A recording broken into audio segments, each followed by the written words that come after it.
Ah, these lights are bright.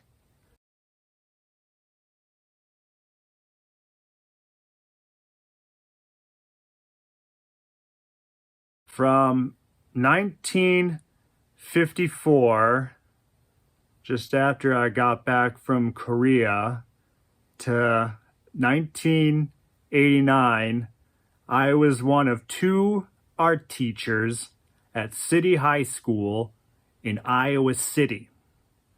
Now, I obviously had an ungodly number of students. Who could remember them all, let alone their assignments? All right, yeah. You do remember the ones who show up on the news. I do remember Celia Merode, but it wasn't for her art.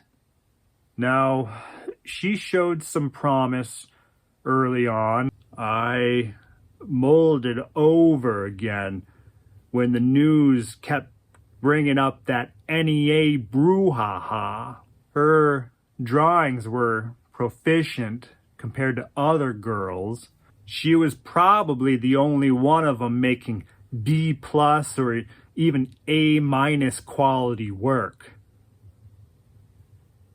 Of the girls, yes.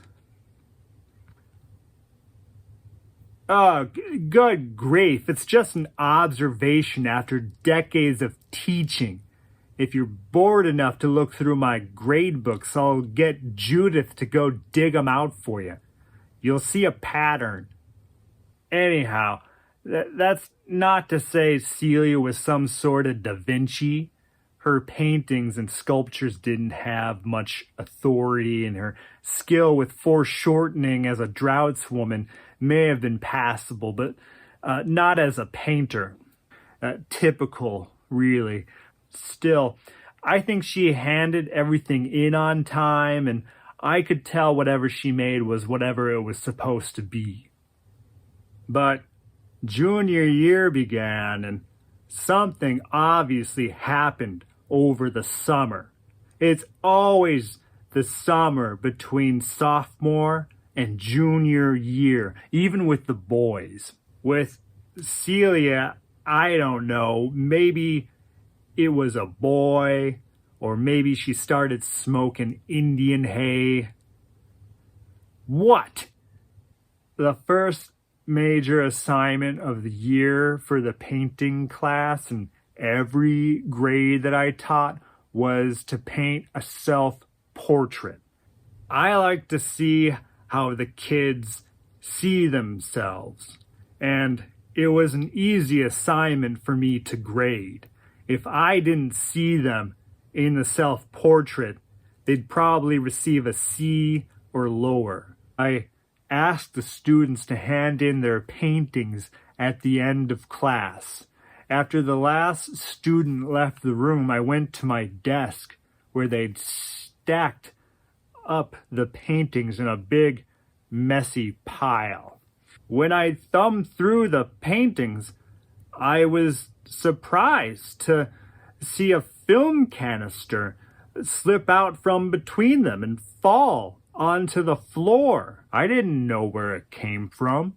I stepped into the hallway to see if one of these audio-visual kids left it by mistake.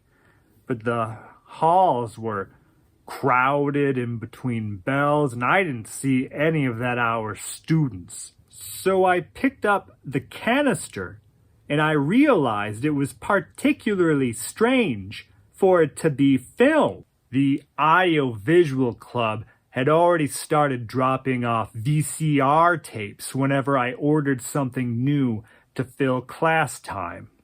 Ugh, these lights are bright. The next Monday, I handed back all the paintings with their grades, nothing out of the ordinary.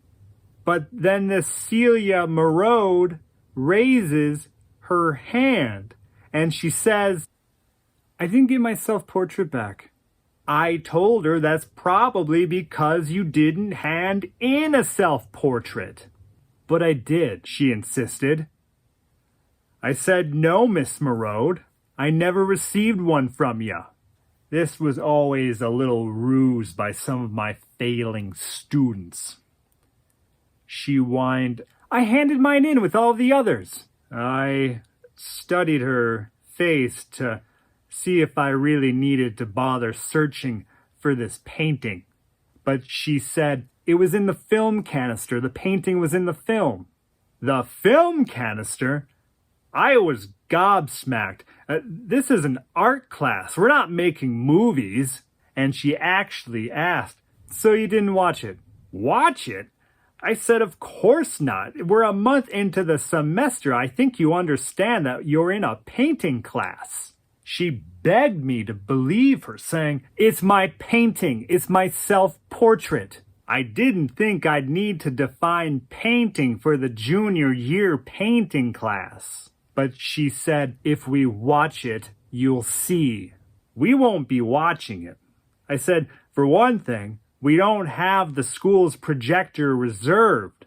And more importantly, I don't know where your little film is. And she squawked, you don't know where it is? I told her that I'd dropped it off with the audio-visual kids. I assumed it was theirs. So she said, you effing idiot! Well, she used much bluer language, as you can imagine. She jumped out of her chair and yelled, you effing idiot! That's the only copy! Before I could give her a detention, she had run out of the classroom.